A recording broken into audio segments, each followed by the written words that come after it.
Chapter 5. Keep evolving to keep winning. Why losers can't win. I've been thinking since I was a kid about why I keep on winning while others eventually lose their edge, and have formed a basic, if imperfect, understanding of what factors impacts one's ability to win. The main thing is to walk the hard road of self-development through constant change, but there are plenty of elements that go into this, and many pitfalls and sidetracks along the way. Without adding up these factors and putting in the work, you won't be able to win consistently. Before considering what it takes to win, however, let's look at a few of the reasons why people lose. In any high-level competition, a delicate balance of factors determines the winner, and in competitive gaming, the ability gap is razor thin. Innate player capabilities such as intelligence, comprehension, coordination, and reflexes also factor in, but the winner is largely determined by the amount of effort put in by each player, along with their respective mental states and motivation levels. Staying motivated to maintain effort levels and consistently win in a field like esports is tough. Doing so means giving the game your full attention and always producing results.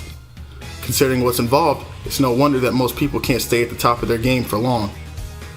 The first major hurdle to overcome is any tendency to slack off and rely on natural talent for a particular game. Even if a game clicks with you, continued success isn't guaranteed without work. Until you realize that staying strong at a game takes a combination of many elements, you will continue leaving things up to chance. This applies equally to those who rely on past successes. Don't live in the past, stuck on that one game that you're strong with. If you rely on your talent or stick to one particular winning strategy, you're sure to falter. It won't happen overnight, but gradually, you'll lose momentum. Most people will settle on a style of sorts as their skills improve. Many will stick with certain moves they're good at using. Some prefer to go onto the offensive and always try for a KO, whereas those good at defending might try winning by blocking until time runs out. Both types restrict themselves and will eventually hit a wall. Even more dangerous is relying only on input from others to determine your own style without analyzing yourself. If you mistake opinions for your own distinct style, you won't produce results and your success will not last. Personally, I don't limit myself by trying to win in any one particular fashion. In fact, I actively avoid always winning the same way. When people mention something they consider a strength of mine, I deny it and avoid using whatever it is they pointed out.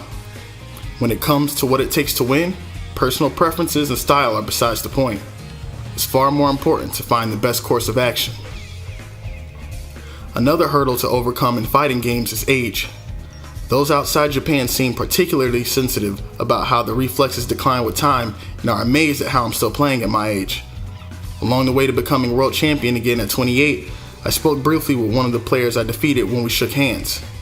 He told me that he had been ready to hang it up, but that I inspired him to continue by remaining one of the world's best for 10 years running. He didn't seem that old to me, but opinion abroad seems to be that reflexes peak at 22 or 23.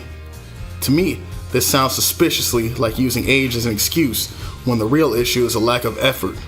Their effort levels, not their reflexes, have fallen off with time. If you focus on learning and applying new tactics and strategy instead of relying on speed and fast reflexes, age isn't scary in the slightest. You need to figure out how to win in all situations. See how much you can win without relying on your strengths. Don't fall into the trap of thinking that because a certain move exists, you don't have to learn all the intricacies of the game. Maintain balance. To win consistently, you need to maintain an even emotional keel and always give the game your full attention. Keep yourself mentally sharp by not showboating when you win or getting salty when you lose. People have their own ways to maintain this balance. Personally, I always remind myself that both my opponent and I are human. Nothing is special about either of us. My victories are due to a conventional combination of knowledge, technical accuracy, experience, and practice, not because I overwhelmed my opponent with my greatness. Win or lose, one of us did what needed to be done, and as a result beat the other. Never forget that in any contest, one side continued to do a perfectly normal thing, and as a result was able to win this one time. This balance breaks down if you win or lose for too long.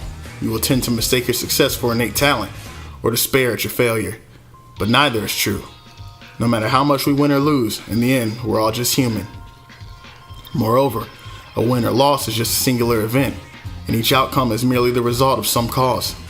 Single results are only that, and no result should ever convince you that you don't need to put in effort needed to win. How we react when we fail to attain a desired result greatly impacts the direction we take from that point forward.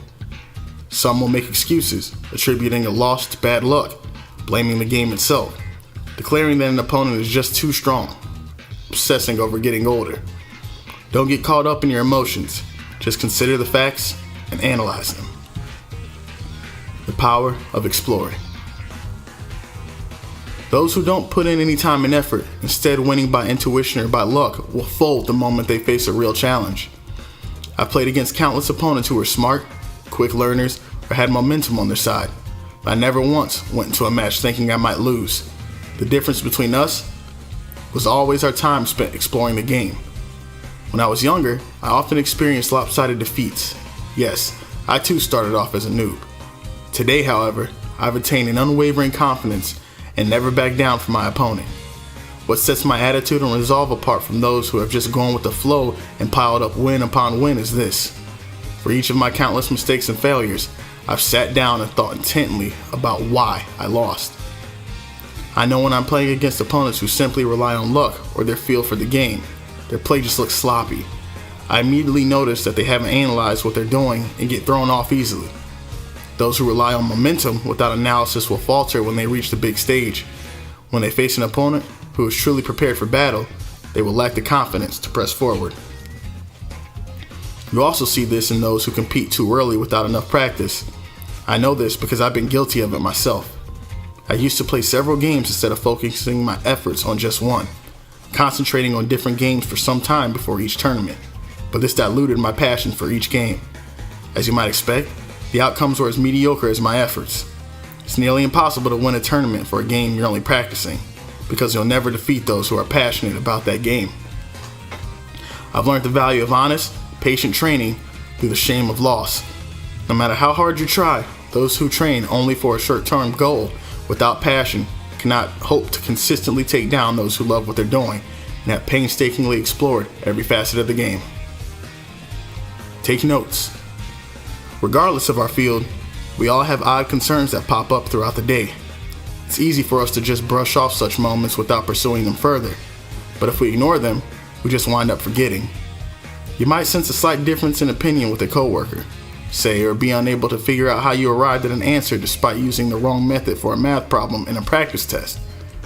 I run across little things that bug me in gaming all the time, whether I'm playing someone at the arcade or practicing alone. You can't ignore these discoveries, because if they do, they'll come back to bite you in the end. And when they do, you'll regret it, reminded of how they bothered you before, but you failed to act. When something bothers me, I always make a note of it, usually on my phone. I never had the time to do anything about it at the time, so I resolve to sort it out later. I create itemized lists to make review easier. If I ever find myself thinking it's not worth the effort, I remind myself to second guess my intuition and pull out my phone. If you don't capture it when it hits you, it can be hard to recall what exactly the problem was. Noting the problem immediately allows you to deal with the issue even after time has passed. Given that competitive gaming is a battle between two players, many of the little concerns that come up for me are about people. I feel like I should never ignore anything, regardless of my opponent. Over the course of a long day playing countless games, sometimes I'll think to myself that maybe I'm wasting my time playing boring matches against obviously weaker players, or that I don't have to analyze the outcome. Yet any time I give in to these lazy impulses, it backfires. Interestingly enough, many of the players that have caught me by surprise in tournaments have been ones that I played in the past and discounted as not being worth the effort. On several occasions, I beat all the stronger players that I was on the lookout for, only to fall to someone that I had underestimated because he wasn't highly ranked. So no matter how minor they may seem, you should always note your concerns so that you can address them and avoid an upset. In my case, being careful not to overlook these little misgivings has helped me to defend my position. Never stop thinking. I was an inquisitive child and always liked thinking. I'd latch onto a problem and stick to it until I thought it through. If I ever got stuck, I'd always ask my parents for help. They don't know anything about games, but looking for clues and conversations with them was surprisingly helpful towards arriving at answers. I also used to read a lot. The words of competitors in other fields were sometimes a good reference. For example, sports autobiographies or stories of matches between master shogi players. I would notice how we faltered in similar situations or how they solved a particular problem. I've always found thinking about things to be a joy. When a thought is kicking around in your head, there's no one to criticize or disparage you. No one can tell you that you're overthinking or that games just aren't worth it. I found solace in the feeling that I was searching for solutions. It assured me that no one was making fun of the approach I was taking. Thinking allowed me to feel more accepted of my pursuits, and my classmates were in no way superior or more serious than my own. In devoting my life to games, it may have appeared to others as if I was just playing, but seriously thinking about things assured me that I too had value, just like everyone else. Being an unseasoned child, always thinking so deeply certainly wasn't easy, but it was fulfilling. For me, in-depth contemplation has produced answers, allowed me to work harder, and given me confidence. To stay on top, you need to think long and hard on each individual issue. You must discard preconceived notions and investigate the cause of issues from every perspective and angle. When you hit a wall, the way forward will come if you push and you give it enough time. Just push the issue to the back of your mind and let your subconscious work on it. Quite often, a hint will fall into your lap from a totally unrelated place. Perhaps a casual utterance when talking to a friend will wind up being the best piece of advice. The American inventor Thomas Edison, responsible for upward of 1,300 inventions in his lifetime, said that those who fail to succeed are those who fail to think. I sincerely believe this to be so. Keep thinking and you will find a solution. You might even have an epiphany or two. Make a habit of thinking deeply about issues, and eventually you'll find yourself able to probe questions more deeply than the average person can. To take a simplistic example, say that you see a bird flying.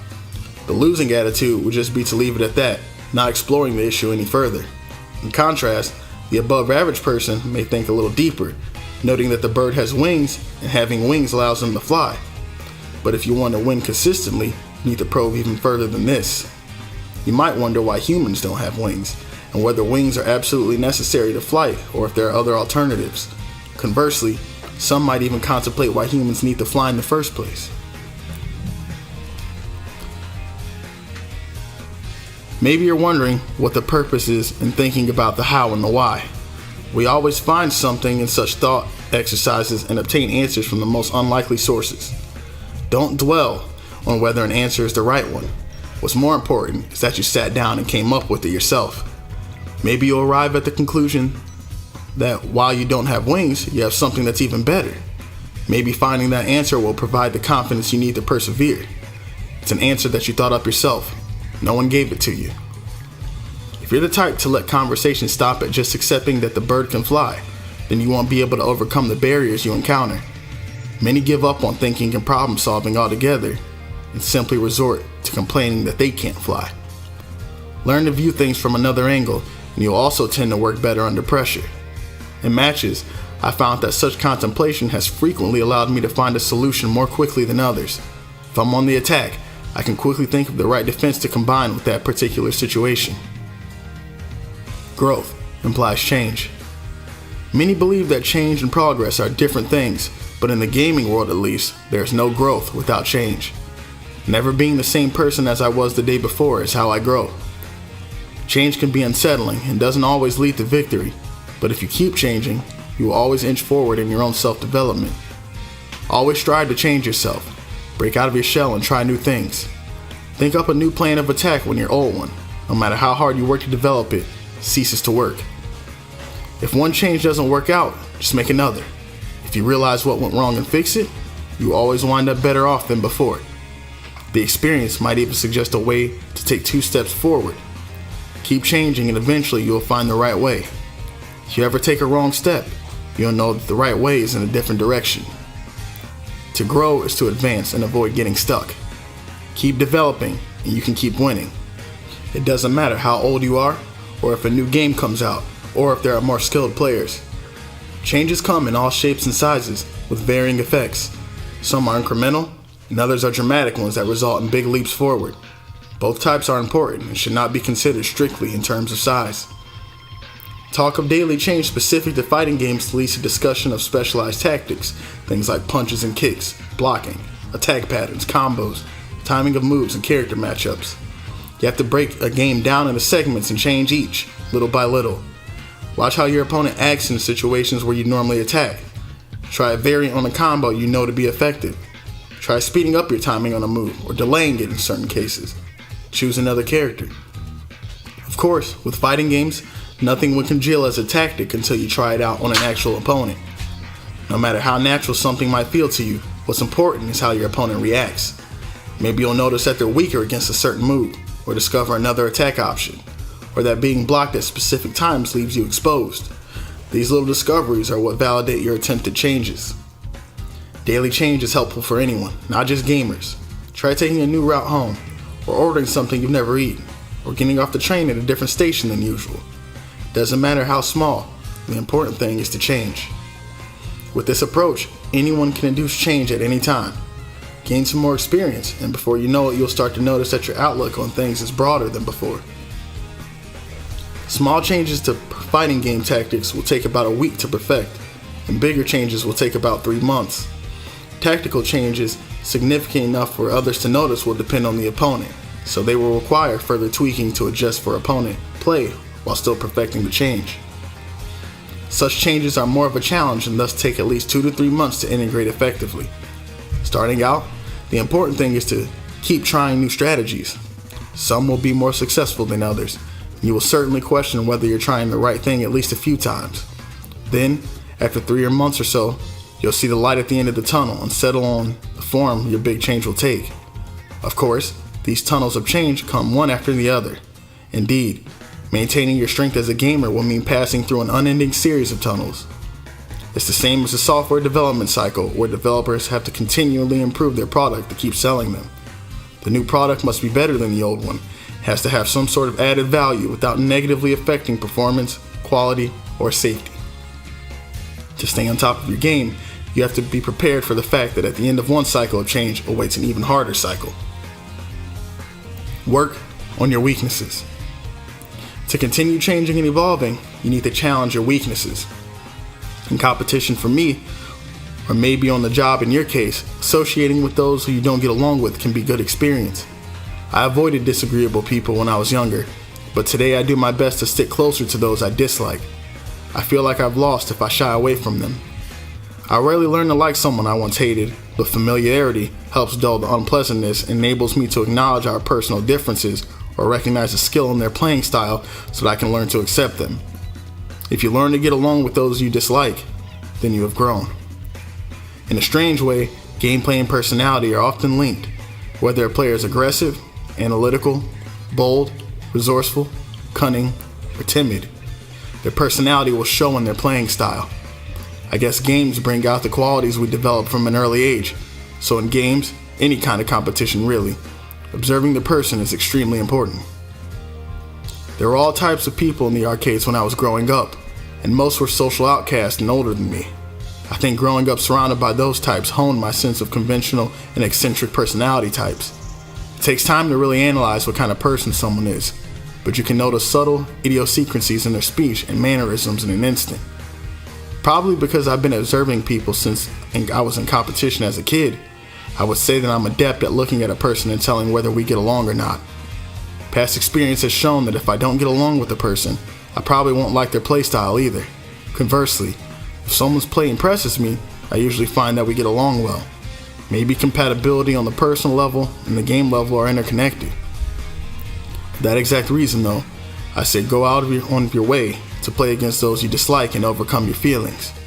If you surround yourself with those you like and agree with, it'll of course be comfortable for you, but you won't overcome your preconceptions and get any stronger. It is by actively working with those that we dislike and confronting our weaknesses that we are first able to shed our skin and make real strides towards growth. Don't overthink. Change. When changing yourself, the trick is to not consider whether that change is for the better or for the worse. If you make a change and realize it's worse, just change again. The more important thing is to keep changing. No one can know whether a change will be good or bad. From experience, however, continuous change will eventually take you to higher levels. Of course, there will also be times where change shows you the advantages of what you were doing before. From there, you should take the best part of each approach and continue adapting. As a child, I was afraid of change. Changing game strategies and techniques was fine, but I'd be terrified of the consequences of making change on a personal level or when addressing a weakness. I was shy and overly concerned with what others thought of me. Many times, after talking to someone for the first time, I later felt like that I hadn't properly expressed myself. I'd obsess over things like that to the point of losing sleep. I hated that about myself. At one point, I thought I'd never be able to change that part of myself.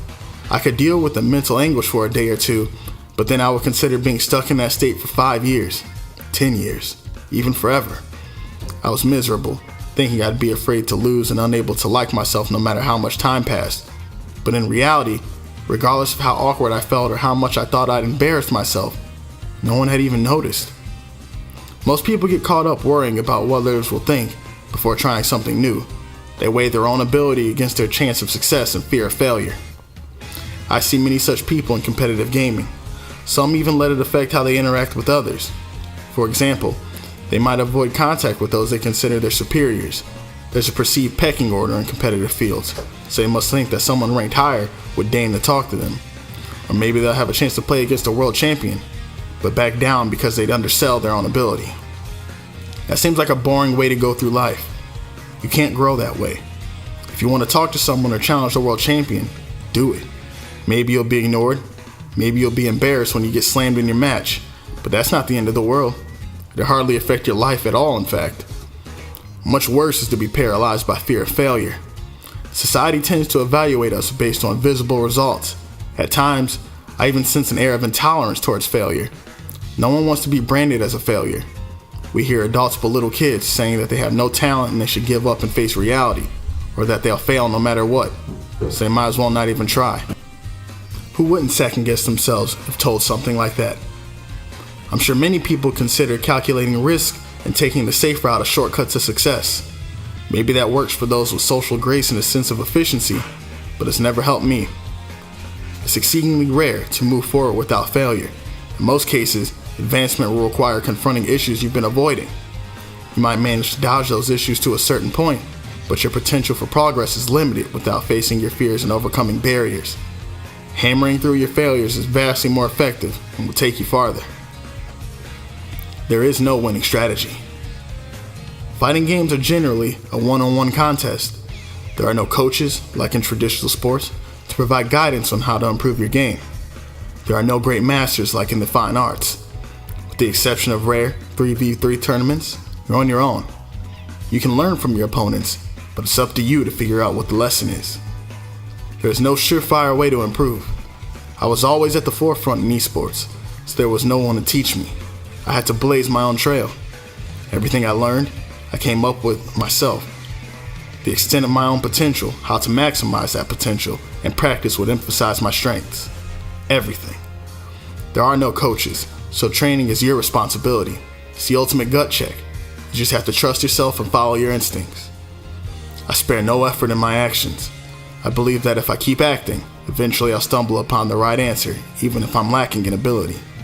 Inspiration comes to me only rarely, and despite my reputation, I am no prodigy when it comes to games. The only way I can succeed is through persistence and hard work. In fact, I consider persistence to be my greatest strength. I get back up and fight, no matter how hard I'm knocked down. Since there are no obvious strategies, the only way I know how to practice is to try every possible option. The only way to know if something will work or not is to try. If you try something and it doesn't work, you just go on to the next thing until you find one that's useful. This process provides you a solid foundation for developing your technique. Thoroughly test every single option yourself, and you'll eventually find what works for you. The average person picks a direction that looks promising and then searches in that direction. I'm more the type to just wander in all directions to experience it all on my own. Don't worry about which is the right way. If you search in every possible direction, you'll eventually find the answer somewhere. Think of it as a maze. If you stick to one wall and keep walking, you'll eventually arrive at a goal. You may try something and immediately determine that it won't work. but the fact that you reach your conclusions by trying it out yourself allows you to discard it without hesitation. By now, I've of course developed an intuition for which direction answers lie in. But even so, I stick to my strategy of trying everything. Don't take the easy path. The best strategies are only discovered by taking the long path. The internet has grown to the point where some knowledge is available to everyone. There are plenty of strong playing strategies circulating online that will usually beat those who aren't familiar with them. These strategies are easy enough to follow, but they aren't the strongest. Such strategies are pointless for my purposes, and I don't feel at disadvantage for not using them. I've given my all in devoting myself to something I love, so I want to express my individuality. I can't stand it if I find someone that thinks we play the same way. Note that this opinion is limited to the genre I love, fighting games. If I were playing with a large team, I'd probably want to give them an easy to follow strategy for winning. In such cases, a strategy all can use is most effective, so there's no need to look any further. Not if I'm alone though. Shunning the easy path is not an easy choice. Some players have pooled their wisdom to create strategies that are easy to pick up and are reasonably strong. Of course, I understand these strategies and have tried them out, but I can overpower them because I have studied them and developed my own counter strategies. Admittedly, there are times when I'm trying new things and lose repeatedly to people using easier strategies. I hear people whisper about how I've let the game pass me by, or how I should be using the same strategies. These people are too focused on short-term outcomes. Most don't recognize my efforts to improve until they see the finished product. Those who can't see beyond the surface of things don't realize they're watching a work in progress and only focus on the unfinished results. They confuse my process with being reckless. While undeniably not the most efficient of strategies, you will certainly stop growing if you don't venture beyond the easy strategies. If 10 is considered the best one can achieve with normal levels of effort, then the easy path won't take you beyond that. There's no room for growth. Stopping at 10 is pointless to me. I want to beat those at 10, aiming for 11 or even 12 or 13. I don't care how long it takes or how much ridicule I face along the way. At the end of the day, all of the efficient approaches and winning strategies have their limits. For example, say there's this great move in some fighting game that only a certain character can use. Everyone knows that using it makes you stronger, so everyone starts using it. Pretty soon, everyone's playing the same way. The move is so influential that everyone depends on it. I would never use that move in such a situation. It wouldn't be easy, of course, but it is never impossible to win without using a certain move. There's always another way for those willing to search hard enough. Over the course of a year, the gap between me and those who would continue relying on the convenient move would widen. The problem with easy moves is that they only work in specific situations. By using them, you're just relying on a certain set of circumstances and not thinking for yourself. A trap that hinders personal growth. When that easy move stops working, or the move itself is nerfed or removed from the game totally, you have nothing else to resort to. Conversely, I wouldn't be bothered at all if the move was taken out, or if I had to change characters.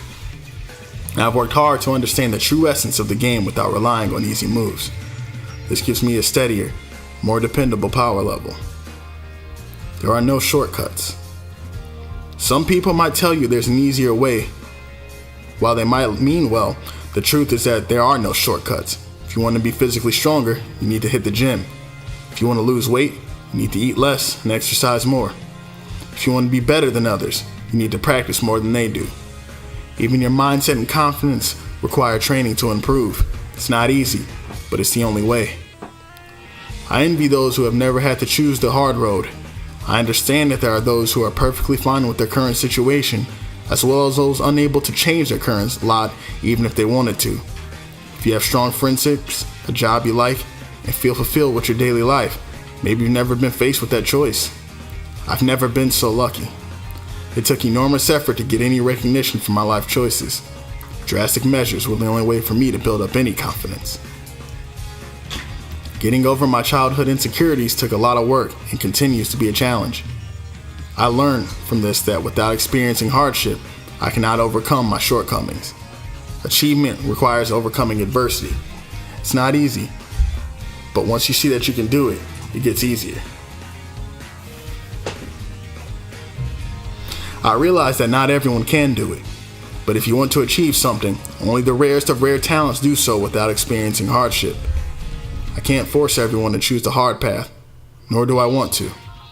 Then again, I tried hard to think of generic advice that would make things easy for everyone, and while I had a few ideas, they all felt like lies. I know firsthand that nothing great ever comes easy.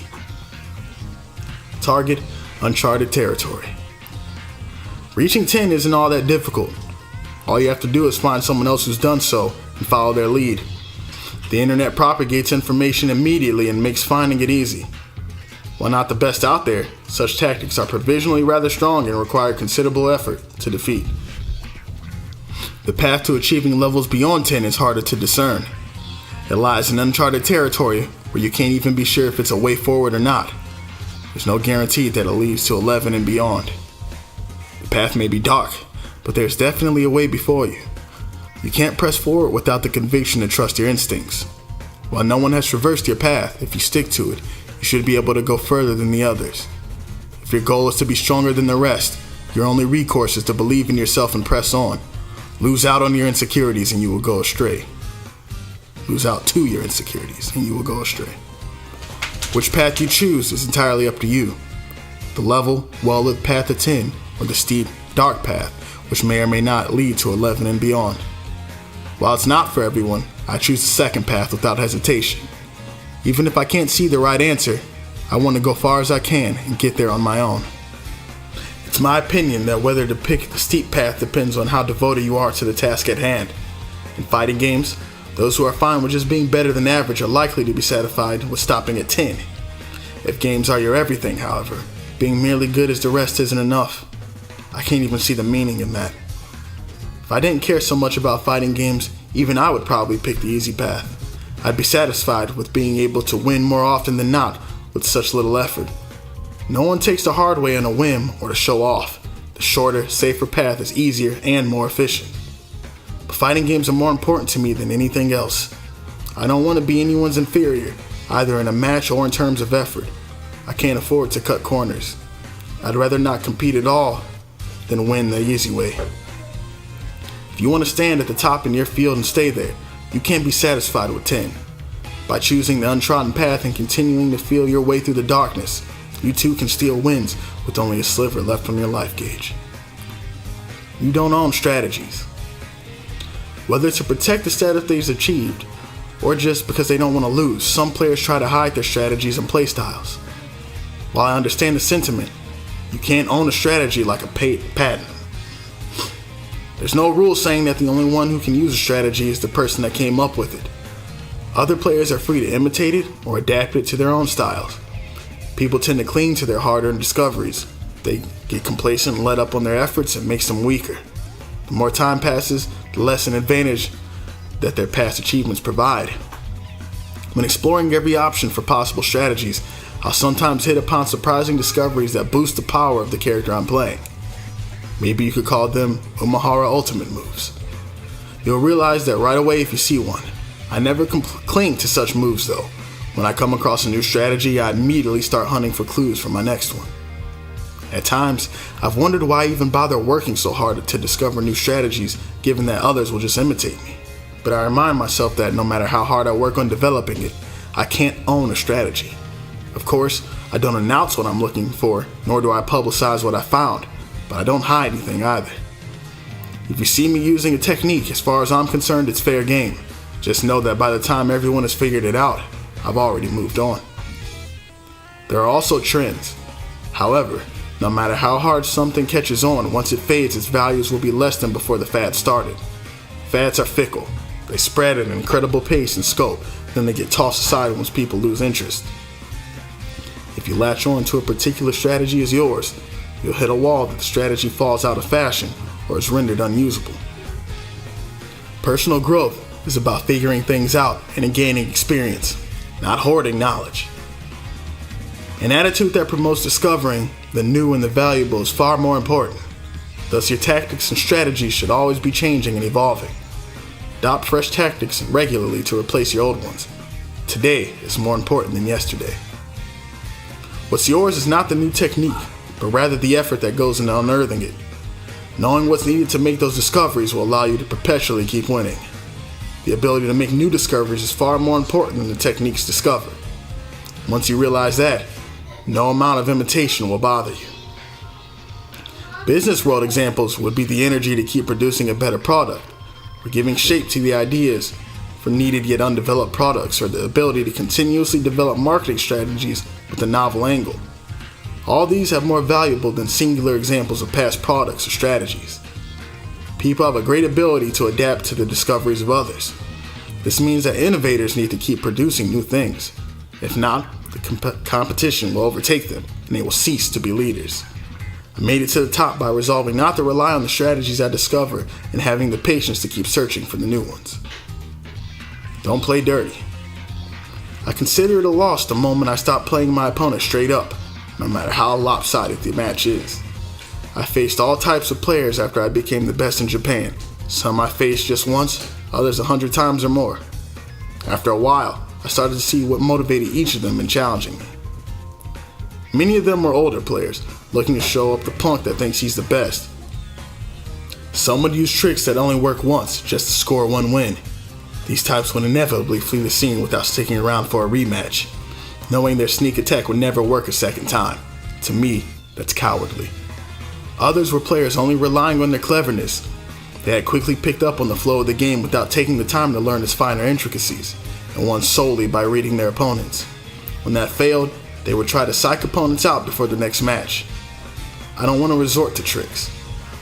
I wasn't always that way though. In junior high, I always played at the same arcade, so I pretty much knew the crowd and played against all the regulars. One day, while sitting across from my opponent, I decided to try throwing him off by casually putting an empty can up on the cabinet. It wasn't anything out of place for an arcade, but would just be far enough over to be in his line of sight. After a bit of that, however, I changed my mind and stopped.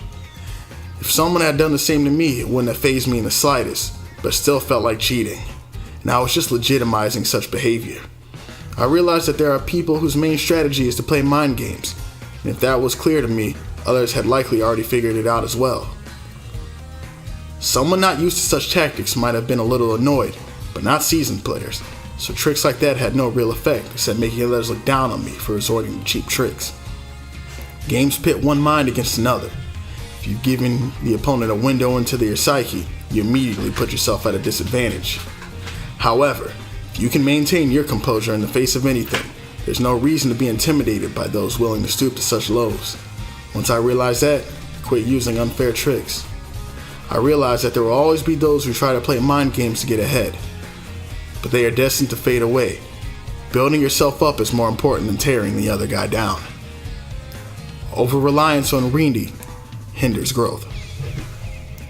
Reading your opponent is a critical fighting game skill, but if you're relying on it too much, then it'll prevent you from truly developing as a player. Reading consists of memorizing the opponent's habits and actions and analyzing their characteristics and then striking at their weakness. In high-level matches, the outcome is dictated by those who read better. Many people will thus try to win by this alone anytime their opponent has an obvious weakness. You may rack up a bunch of wins playing this way, but only at the expense of your own growth. Say that you have a sword but no armor and are faced with a well-armored opponent. Your opponent has a sword but also a critical weak spot. Lifting their sword to strike reveals a chink in their armor. All you need to do is strike that opening at the right time. By always targeting such vulnerabilities, you can easily overcome the fact that your opponent is armored and you are not. By successfully reading your opponent, you have secured a high chance of winning. Fixing a bad habit on the spot is no easy task, but your advantage will be specific to that individual in that fight. It won't apply to other situations, and it won't help you grow. True skill is honed by winning on your own without attacking the opponent's weaknesses, no matter how blatant they may be. If you fail to raise your own skill and knowledge levels, instead of relying on you reading your opponent just because you can, and it's winning for you, you will definitely have a rough time when faced with a stronger opponent. That's when you'll realize that in fact, you do need armor. No matter how you cut it, starting from scratch and figuring out your opponent for each match is inefficient. Getting that perfect read can be a stylish way to win, but you're deluding yourself if you think you can pull that off all the time. You have to take things more seriously if you want to grow as a player. In fighting games, you need to learn how to get off your punches faster and increase your blocking accuracy. You need to fill your holes in your armor while you improve your swordplay. Some players will be easier to read than others. Even if you're good at it, some players will be better. and read you before you can read them. What's happened to me with several opponents. So don't grow complacent regarding your abilities and strength. You may think that because you can predict what the opponent is doing, you don't need any armor. This is nothing more than pride. Without experience and skills gained through old-fashioned hard work, even talent will fade in most cases. Say you're a writer. You have the most wonderful idea ever, but it won't reach your audience without the technique to convey your message. Those aspiring to be professional writers need to ensure they learn how to improve fundamental techniques for expressiveness without getting caught up in flash and style. I don't like attacking my opponent's weaknesses. It's a crude way to win. There are times where I'll see an opening from my opponent, but I prefer to vary my angle of attack and not choose the easy route to victory. To me, lashing out at weaknesses all the time just cheapens the win. It's a waste. Here you have an opponent that can help you grow as a player, but you squander it just to win. I prefer to attack their strengths. In the end, the best thing is to win on your own ability and place self-improvement as your top priority. My commitment to this is one of the secrets as to why I've stayed on top for so long. Focus on your opponent. If you want to increase your own skill, you need to focus all your energy on the match at hand. Too many people forget that you have to take it one step at a time. You can't expect yourself to reach the top of a mountain if you don't even climb the first few steps. As a kid starting out, I took it one step at a time. My first goal was being the best in my local arcade. Next, I challenged some of the strongest in the neighborhood areas. Once I beat them, I headed to Akihabara and searched for the strongest player there. From the outset, I was willing to do whatever it took to be the best in the world and wasn't going to let anything stand in my way. But I wasn't fighting for the world championship in my early battles. Becoming world champion was the result of focusing on the opponent in front of me and giving my all in every single match. No matter the opponent, coming up with a winning strategy against another person takes effort. It can be useful to analyze your bigger foes, but people can be difficult to understand even if you know everything about them. What games do they like? And what games have they played in the past? Are they stubborn or humble? Of course, I don't analyze every opponent in such detail, but when I find someone stronger than me that I wanted to beat, I did my research. It was like a mountain, and it appeared before me, and I just had to climb it. I consider the real competition between two individuals to be in the build-up. First, you fight a bunch of battles and try everything, taking the losses with the wins. Only then can you hope to defeat your opponent. Challenge the conventional wisdom. In the gaming world, you'll often hear talk of certain concepts that are just taken as a given. There are certainly commonly accepted concepts particular to fighting games as well, on topics such as in-game systems or reading the opponent. You can rely on such conventional wisdoms when things aren't going your way or you're having trouble reading the flow of the game. As examples, a particular game's systems might put a character at a disadvantage if they are knocked down. Or maybe being too repetitive in your movement patterns will make you more predictable for the opponent to read. While helpful, it's never good to over-rely on conventional wisdom, as it isn't absolute. If you do and you fall into a slump, it can be hard to pull yourself out of it with common wisdom alone. Accordingly, you must challenge conventional wisdom. Just as rules are meant to be broken, wisdom is meant to be doubted. Question common wisdom regarding the right way to do things, and explore angles that seem questionable. Maybe things hold in the general case, but for some reason, not against certain opponents. In this fashion, you need to make a theory at a starting point and spiral out from there, uncovering your own answers, making one step at a time. Failure as an indicator of progress. To me, a good indicator of your progression is whether you are letting fear dictate your actions. If you ever sense that you've hit a standstill and stopped growing, or there's no change in your playstyle, that's a sign that you need to take immediate measures to change. You don't always need to make big changes. There's nothing wrong with small discoveries and growing little by little. Making a conscious effort to change things daily and avoid overlooking the little changes allows you to make bigger changes later on without hesitation. Whenever that time comes, maybe once every year or two, the constant effort to challenge things and make changes will enable you to make more difficult but also rewarding choices. Those who are always defensive and don't work on changing themselves often make incorrect decisions. The accumulated effects of small, daily change exerts its power when it counts. In esports, trying a new game is a good example of positive change. You know going into it that you won't win at first and it'll be painful, and yet you trudge on anyway. Those around me may wonder why the world champion is losing. and is okay with it. As a champion, I have a target on my back, but I'm more comfortable being the challenger than I am being challenged. Being challenged is like leaving fate in someone else's hands. If you want to climb higher, at some point you have to play offensively. To me, facing an undefeated opponent is the epitome of happiness. It's tough, of course, and you won't see me grinning through the match, but the resulting self-growth is worth it. When pondering how to defeat a stronger opponent, treat it as an opportunity. If you hone your skills and get creative, that moment when you finally win will be a pleasure and may reward you with change. Outside opinions don't matter. Too many people are overly concerned with what others think of them.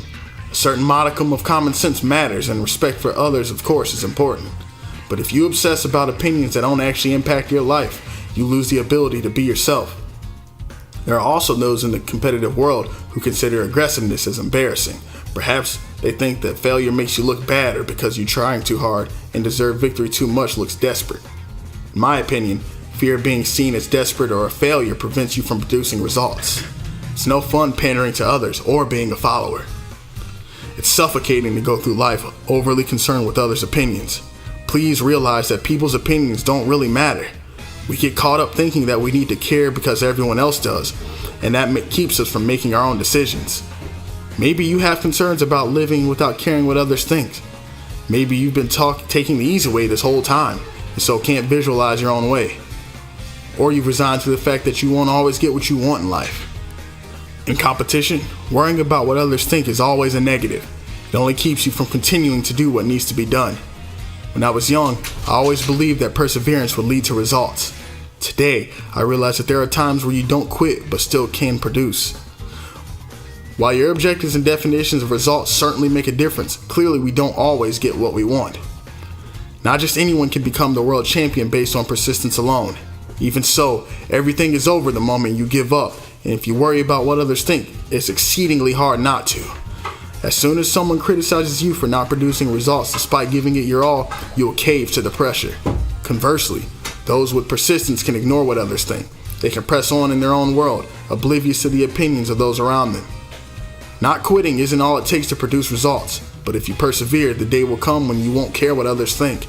I can attest to the fact that life is more fun if you ignore outside opinions. In the past 2 or 3 years, I've reached a point where I now see that praise and results are just side effects of the process.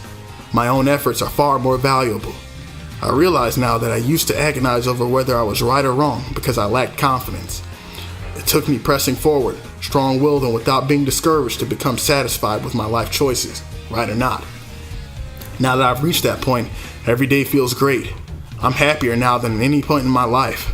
I'm working hard at what I like. I don't worry myself with others' opinions or evaluations. Maybe that's how I've grown the most. Concentration. Another benefit of being hardened to outside opinions is the absolute concentration it allows you.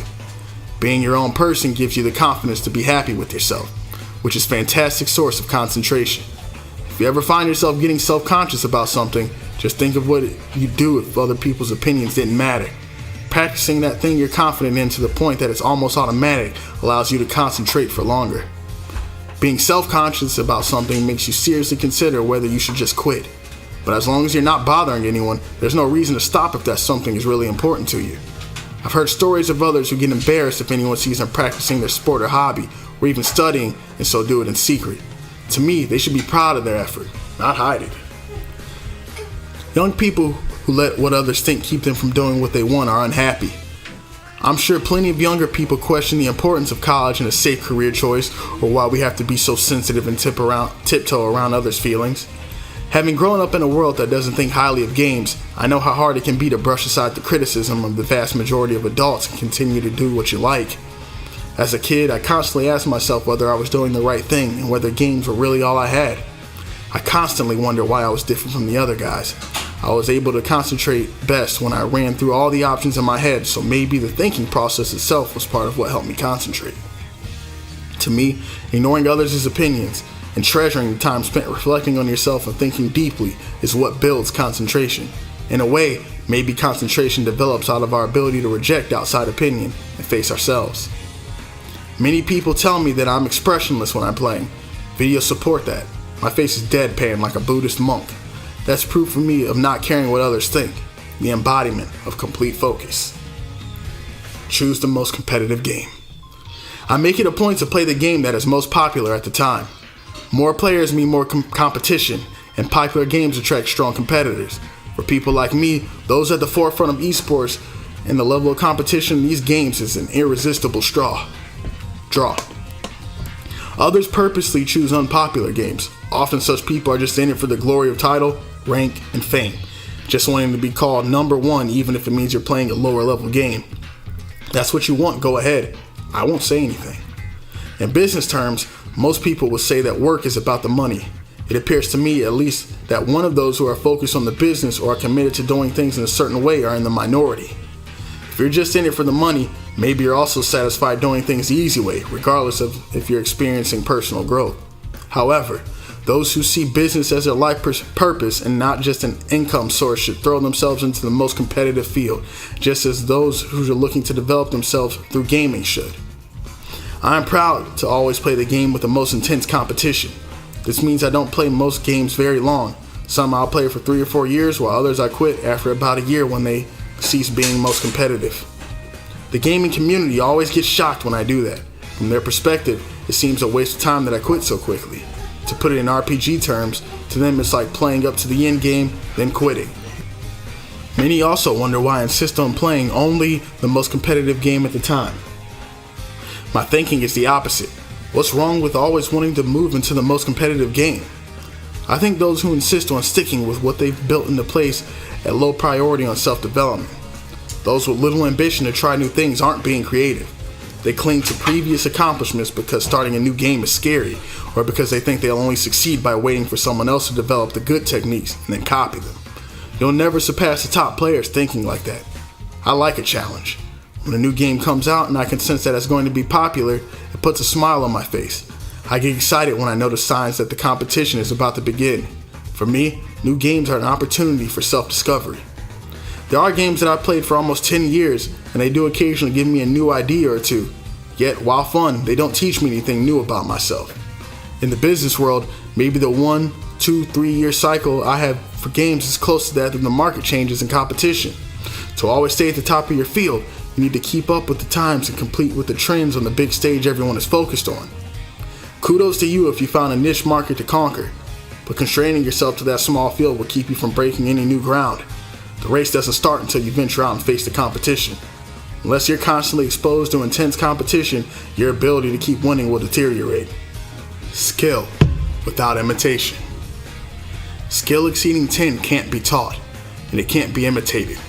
It's on a whole other plane. Those around you will sense that you're strong for sure, but they won't be able to pinpoint exactly what's different or wherein your strength lies. The majority of people can't even tell the difference. If you can reach that point, you won't lose at that game. When you work harder than anyone to attain levels in excess of 10, it gives you an absolute, unwavering sense of confidence. I believe that the reason my gameplay has gained such worldwide notoriety is from having skills beyond the scope of the average player's understanding. Behind all the high praise of being unbelievable or a god of fighting games, it's my feeling that most people are just in awe of something that they personally can't emulate. Conversely, even an amateur can understand what makes a 10 strong.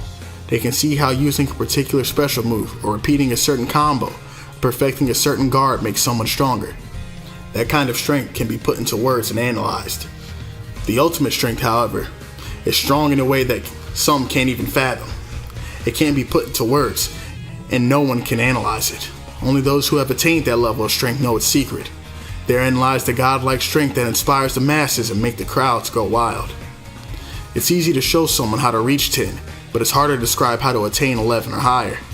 To make a weak attempt, I can only urge you to explore every option out there. It's not about technique or methodology. It's about how you approach games and how far you're prepared to go. I don't expect all gamers to imitate what I've done. I know more than anyone how painful and difficult it can be. I might seem strange to say this since I did it myself, but I can't recommend that you start out gaming in the way I did. But if you can't settle for anything less than the best, I wish you luck. Only those who have achieved skills that can be imitated and no one else understands can ever hope to be called the world's strongest. The moment of happiness. It's hard to express the joy of realizing that you've finally gone beyond 10. You feel invincible. That feeling is what gives me the conviction to stick with it until I reach my goal. Maybe that's an odd sort of motivation, but it works for me. I'm sure that most people will feel that 10 is good enough, given that going further is so hard. Personally, however, I wouldn't trade anything for the sense of fulfillment I get from the time and effort required to reach the point where the 10s can't defeat me. And that's the only time I'm ever truly happy. It never ends though. You can work hard and become strong enough to defeat all challengers, but when a new game comes out, you have to start all over again. It's not a task any sane person would choose. However, I don't play games for fun or even because I want to win. I'm thinking of things on another level. In the end, the games are just games. My true objective is self-development, and that is what motivates me. I know that despite all the painstaking effort needed to achieve near invincible levels of skill, supremacy is short-lived. That doesn't deter me, even though I only get to savor it for a brief time. The joy it entails is enough to keep me going. If skill beyond 10 could last 10 or 20 years, I'm sure more people would be willing to work for it. I'm different. I can bear all the hardship for just a momentary taste of that pleasure.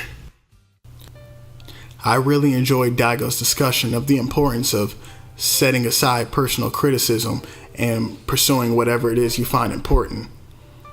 I think for a long time, that's something that, I know many of us have issues with, but especially me personally. I think I've always been the kind of person where people expected certain things out of me, or they expect you to do well in high school because you got grades in the past. They expect you to go on to college, expect you to get a good job, do this and do that. And for a while, I think I kind of carried out my life, my entire existence, trying to fulfill the requirements that other people are putting on me.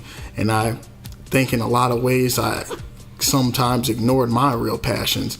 And I think it's only really now over the past few years that I've kind of been getting comfortable with myself enough and mature enough to set aside what people were expecting me and kind of doing what it is that I want to do. Maybe not being perfect all the time and making the choices that some might consider mistakes, but for me, it's what I want to do. And I think, like Daigo said, that's growth. That I feel, even though it hasn't always been perfect, that's for sure, I feel like by pursuing my life in that fashion, I've found a lot more fulfillment. And it's good to hear that someone that I respect as much as Daigo, somebody who's accomplished so much, kind of gives you feedback that if your thought process is going that way, you're on the right track. That means that you're kind of making the decisions needed to be a better person, to grow past where you're at now and not stagnate and look towards the future. And that's really all I can ask. And I apologize for how late it's been getting back to you guys, man, but I appreciate you sticking around with me, and we're getting close to the end, so stick around for the next few parts, and I'll see you next time.